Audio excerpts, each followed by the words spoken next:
میرے غمگسار مسافر، اس حادثے کے کئی 100 برس تک ہمارے قافلے میں ہاتھوں ہاتھ وہ ہیرا منتقل ہوتا رہا۔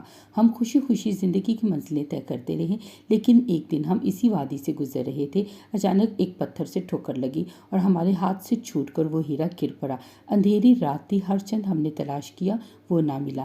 اس وقت سے لے کر آج تک ہم اسی ہیرے کی تلاش میں یہاں رکے ہوئے ہیں۔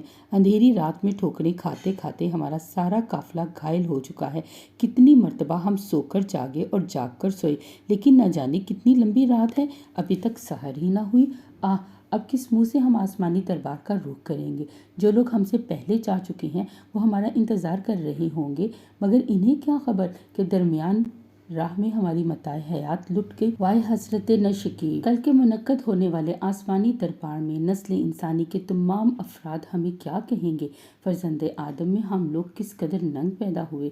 سردار قافلہ جب اپنی پوری کہانی سنا چکا تو مسافر نے سر اٹھایا اور دلنواز لہجے میں کہا، سردار قافلہ، اس میں کوئی شک نہیں کہ تمہاری سرگزشت زندگی رنج و محن کا ایک عبرتناک مجموعہ ہے۔ تمہارا قافلہ اس وقت جس وادی میں ٹھہرا ہوا ہے، اس کے متعلق ایک تاریخی راز میرے سینے میں محفوظ ہے۔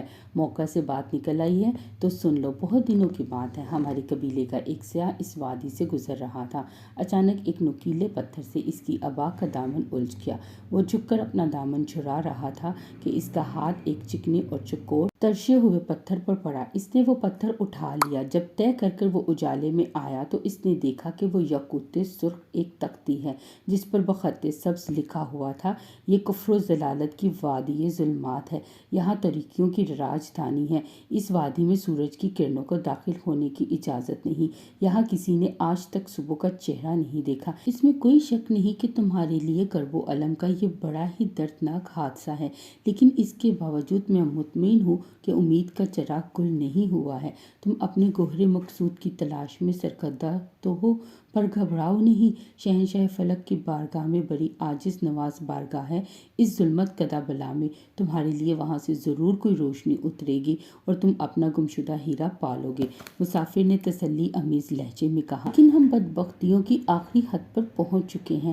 ہمارے کہاں ایسے نصیب کے شہنشاہ کی رحمت کنگرہ فلک سے ہماری چارہ سازی کے لیے آئے۔ اگرچہ ہم اس کے کرم کا سمندر ناپید کنار ہے، مگر ہم تو ایک قطرہ آب کے لیے ترس رہے ہیں، کاش اس کی موجوں کا پسینہ ہی بن جاتے۔ اتنا کہتے کہتے سردار قافلہ کی آواز گلوگیر ہوگی اور بے ساختہ اس کے منہ سے ایک چیخ نکلی، ہائے میرا ہیرا! اور وہ پھوٹ پھوٹ کر رونے لگا۔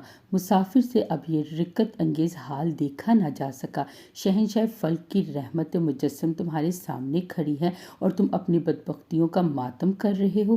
یہ کہتے ہوئے فوراً اس نے اپنے چہرے کا نقاب الٹ دیا۔ نقاب الٹنا تھا کہ اچانک فضا روشنی سے بھر گئی، وادی ظلمات کا ذرہ ذرہ چمک اٹھا۔ اس کے بعد اس نے ریت کے ڈھیر سے اپنی نگاہ برہم کی ایک تیز شعاع ڈالی اور انگلی اٹھا کر اشارہ کیا، وہ دیکھو تمہارا ہیرا چمک رہا ہے۔ سردار قافلہ نے دوڑ کر اسے اٹھا لیا۔ اس حیرت انگیز واقعے پر قافلے والے دم بخود ہو کر رہ گئے۔ جو جہاں تھا وہیں دیوار حیرت بنا کھڑا کا کھڑا رہا۔ انہیں اتنی بھی مہلت نہ مل سکی کہ وہ اپنے گمشدہ ہیرے کی بازیافت پر خوشی کا مظاہرہ کر سکے۔ سردار قافلہ نے ادھر ہیرا اٹھایا، ادھر مسافر نے اپنے چہرے پر نقاب ڈالی اور یہ کہتا ہوا رخصت ہونا چاہا، اچھا میں جا رہا ہوں، اب میری ملاقات وہیں ہوگی جہاں تمہیں یہ امانت واپس کرنی ہے۔ میں خداوند فلک کی آخری روشنی ہوں، بالکل آخری۔ مسافر اتنا کہہ کر قدم اٹھانا ہی چاہتا تھا کہ سردار قافلہ نے آگے بڑھ کر اس کی ابا کا دامن تھام لیا۔ میرے چارہ ساز، ابھی کہاں تم جا سکتے ہو؟ دیکھو ہماری پلکوں پر ستارے چمک رہے ہیں، ابھی انہیں تمہارے قدموں پر نچھاور ہونا ہے۔ تم ہمارے قافلہ میں ایک اجنبی مسافر کی طرح آئے، مگر ہمارے دلوں کی سرزمین فتح کر لے۔ پیارے، تم اپنی راجدھانی چھوڑ کر کہاں جا رہے ہو؟ ابھی تو ہم یہ بھی معلوم نہ کر سکے کہ تم کون ہو، کہاں سے آئے ہو؟ سردار قافلہ نے بڑی لجاجت کے ساتھ کہا، ویسے دامن جھٹکنے کی میری عادت نہیں، لیکن تم یہ جاننے کی کوشش نہ کرو کہ میں کون ہوں۔ تمہارا گوہر مقصود تمہیں مل گیا، تم خوشی خوشی اپنی راہ لو۔ جو کچھ میں نے تمہارے ساتھ کیا وہ میرا فریضہ کرم تھا، میں نے تم سے جزا و شکر کا طلبگار نہیں۔ بھرپور شان بے نیازی کے ساتھ مسافر نے جواب دیا، لیکن کسی شخص کا تعارف تو انسان کا پیدائشی حق ہے، اور پھر تم جیسا پیکرے حیرت انسان جسے دیکھ کر جاننے کی کوشش نہ کرنا ہی اپنی فطرت سے جنگ کرنا ہے۔ تم دامن نہ جھٹکو، میں دامن نہ چھوڑوں، اس سے بڑھ کر انجمد گیری کیا ہو سکتی ہے؟ گزرے ہوئے عرصہ غم کی طرح تم اسے بھی دراز کر دو، کفارہ ہو جائے گا۔ سردار قافلہ نے اصرار کرتے ہوئے کہا، دیکھو تم ایک مسافر ہو، غیر متعلق باتوں کا پیچھا کرنا مسافروں کا کام نہیں ہوتا۔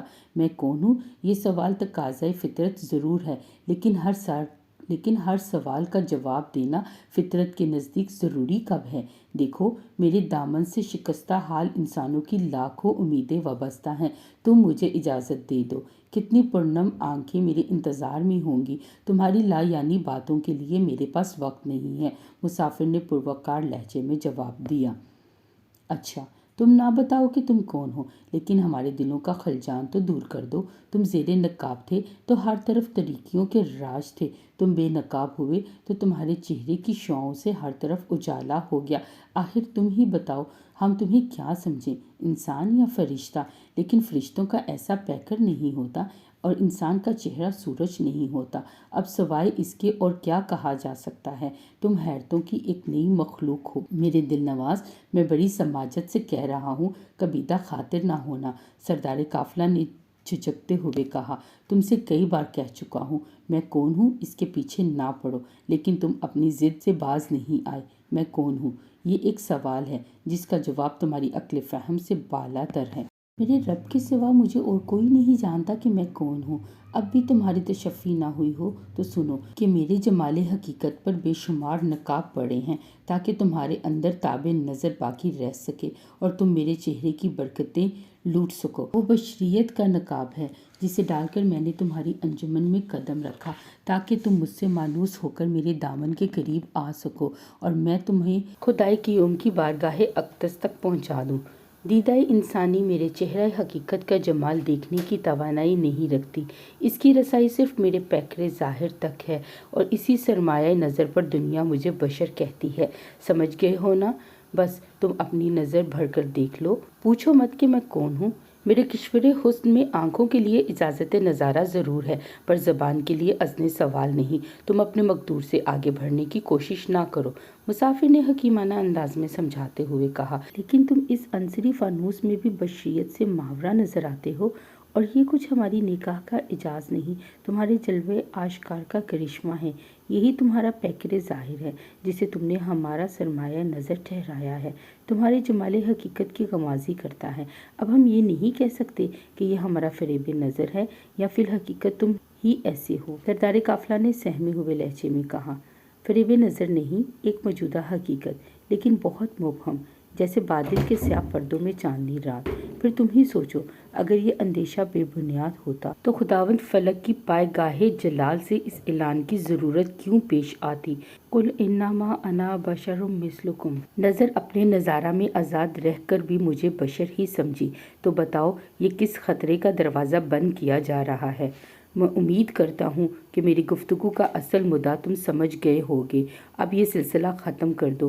اچھا اب مجھے اجازت دو، مسافر نے سنجیدگی کے ساتھ کہا۔ فرط شوق کی یہ ایک بے ارادہ لغزش تھی جو خود رفتگی میں مجھ سے سرزد ہو گئی۔ معاف کرنا میں نے بے محل سوال کر کے تمہیں زحمت دی، لیکن اتنا اور گوارا کر سکو تو دم رخصت ذرا اپنا نام بتا دو، کم از کم تمہارے نام کی یاد میں اپنے خاطر کو تسکین دیتا رہوں گا۔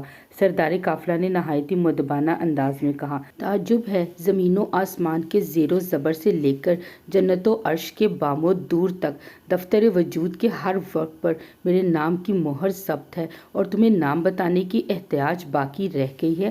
کاش تم پوچھنے کی بجائے پڑھنے کی کوشش کرتے۔ اچھا فرض کرو ایک ایسی ہستی جو اپنی سرشت میں ہر طرح کی آلودگی سے پاک معصوم پیدا ہوئی ہو، جس کا مزاج فطرت اتنا طیب و طاہر ہو، اتنا برتر و عالی ہو کہ مکارم فضائل اس کے دامن میں جگہ پا کر عزت و شرف حاصل کرتے ہوں، اور پھر جو اپنے محاسن و کمالات میں زمین سے لے کر کنگے عرش تک ساری کائنات کا مرجع و حمد و ستائش ہو۔ تم ہی بتاؤ ایسی ہستی کو تم کس نام سے پکارو گے؟ مسافر نے مسکراتے ہوئے کہا۔ سردار قافلہ نے کہا، اس کا نام سوائے محمد کے اور کیا ہو سکتا ہے؟ چونک کر، تو کیا محمد ہو؟ تم ہی نبی آخر الزماں ہو، اے خوش نصیب تم ہی قدسیوں کے جھرمٹ میں چمکنے والے تجلی فاراں ہو، جس کی خبر حضرت مسیح نے دی تھی۔ عالم کیف میں ڈوب کر سردار قافلہ یہ کہہ ہی رہا تھا کہ شجر و حجر کی گردنیں جھک گئیں اور دشت و کہسار کے گوشہ گوشہ سے آوازیں آنے لگیں، الصلاۃ والسلام علیک یا رسول اللہ، الصلاۃ والسلام علیک یا نبی اللہ، الصلاۃ والسلام علیک یا حبیب اللہ۔ قافلے والے بھی دست بستہ کھڑے ہو کر عشق و عقیدت کی اس انجمن میں شریک ہو گئے۔